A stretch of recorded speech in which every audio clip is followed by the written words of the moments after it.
Assalamualaikum warahmatullahi wabarakatuh. Hari ini saya akan menganalisis isu dalam upaya mewujudkan smart governance dan smart management.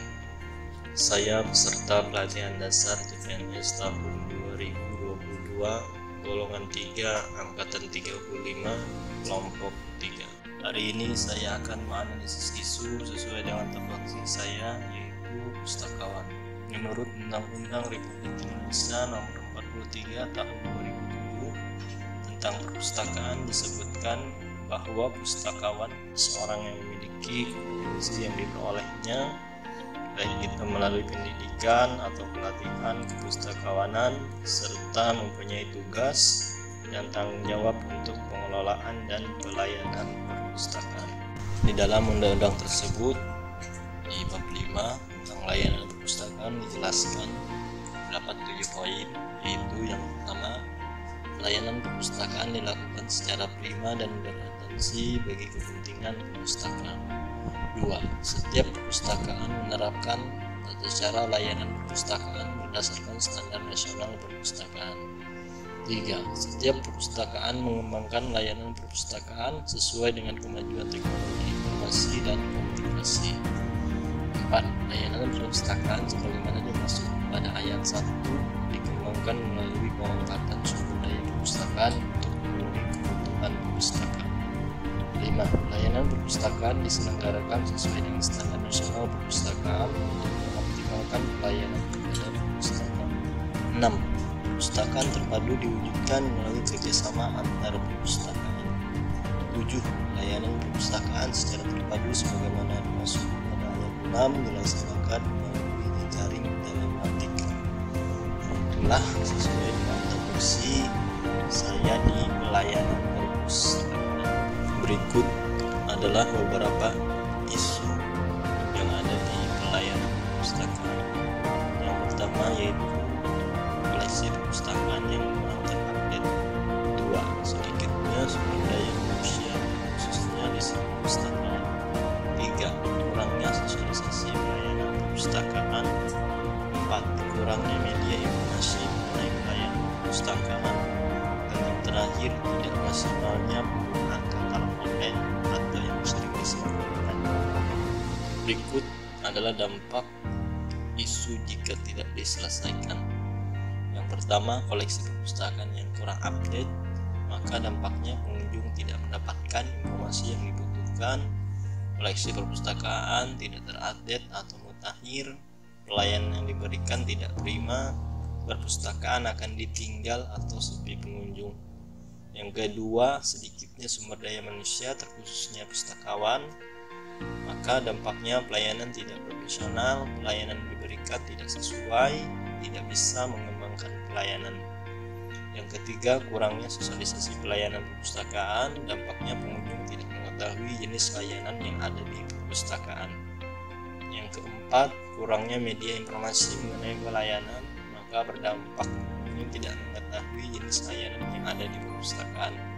Dan yang terakhir, tidak maksimalnya penggunaan katalog online atau yang sering disebut dengan OPAK, maka dampaknya penelusuran informasi menjadi lambat dan tidak efisien, tidak maksimal dalam pencarian informasi yang dibutuhkan pengunjung kebingungan mencari informasi yang dibutuhkan, dan yang terakhir, perpustakaan tidak dapat menjembatani antara informasi yang dimiliki dengan pengunjung atau perpustakaan. Setelah isu tersebut terkumpulkan, maka selanjutnya saya menganalisis menggunakan tapisan APKL. Di dalam tampil kita bisa melihat bahwa prioritas pertamanya ada di kolom 5 dengan isu tidak maksimalnya penggunaan katalog online atau OPAK. Saya juga menggunakan analisis tapisan USG di mana prioritasnya juga terdapat di kolom 5, yaitu tidak maksimalnya penggunaan katalog online atau OPAK. Selanjutnya saya menggunakan fishbone diagram. Seperti yang kita lihat pada fishbone diagram, dapat beberapa faktor pada faktor manusia terdapat pustaka langsung karak buku, pustaka tempat bertanya. Yang kedua dari lingkungan, juga ada 2 poin, yaitu kurangnya sarana dan kurang memadai. Selanjutnya di keterampilan ada 2 poin, pustakawan sedikit dan petugas sedikit. Selanjutnya yang terakhir yaitu masuk, dapat 2 poin, yaitu kurangnya sosialisasi dan kurangnya media informasi. Itulah yang menjadikan nilai maksimalnya penggunaan katalog online atau offline tersebut. Selanjutnya saya menganalisis menggunakan SWOT. Yang pertama yaitu strength atau kekuatan, ada 3 poin, atau saya bisa klasifikasi katalog online tersebut. Yang kedua, dapat diakses dimanapun dan kapanpun. Ketiga, pengunjung dapat langsung mengakses database tersebut. Nah, di bagian weakness atau kelemahannya terdapat 2 poin, yaitu membutuhkan sumber daya manusia dalam pengelolaan aplikasi katalog atau opak tersebut, khususnya di bagian database. Yang kedua yaitu membutuhkan biaya dan waktu yang tidak sedikit dalam pembangunan aplikasi katalog online tersebut. Dari segi opportunities atau peluang terdapat 4 poin, yaitu mempercepat pencarian informasi. Yang kedua, mengurangi beban biaya dan waktu dalam pencarian informasi. Yang ketiga, melayani kebutuhan pencarian informasi dalam jangkauan luas. Yang keempat, meningkatkan indeks literasi masyarakat.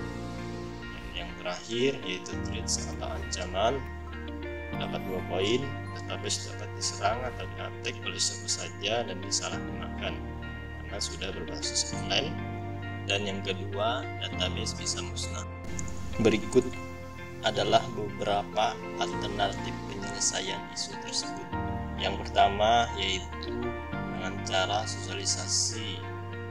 Nah, di sini tahapannya bisa mulai berkoordinasi dengan terkait, menentukan metode sosialisasinya seperti apa, sama, audiovisual atau lain-lainnya. Terus menentukan jadwal dan tempat sosialisasi. Yang keempat, pelaksanaan sosialisasi tersebut. Yang kedua, membuat media informasi tentang cara penggunaan katalog online tersebut.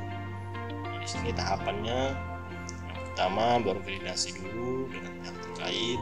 Kedua, menentukan media informasi yang akan dibuat bisa tercetak atau tercetak. Ketiga, pembuatan media informasi. Keempat, penyebaran media informasi tersebut bisa melalui online atau offline. Di sini offline bisa di media informasi, ruangan tamu, ruangan koleksi layanan dan lainnya. Untuk online bisa di website ataupun sosial media.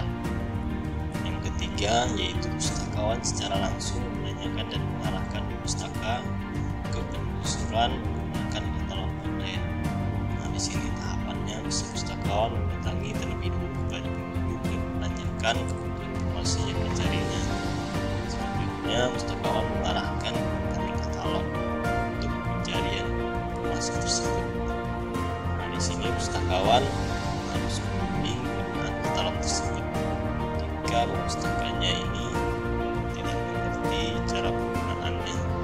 Selanjutnya yang terakhir, pustakawan memandu pencarian katalog informasi atau yang dibutuhkan tersebut. Itulah beberapa alternatif penyelesaian isunya. Demikianlah yang dapat saya sampaikan pada kesempatan kali ini. Maaf jika ada kesalahan. Assalamualaikum warahmatullahi wabarakatuh.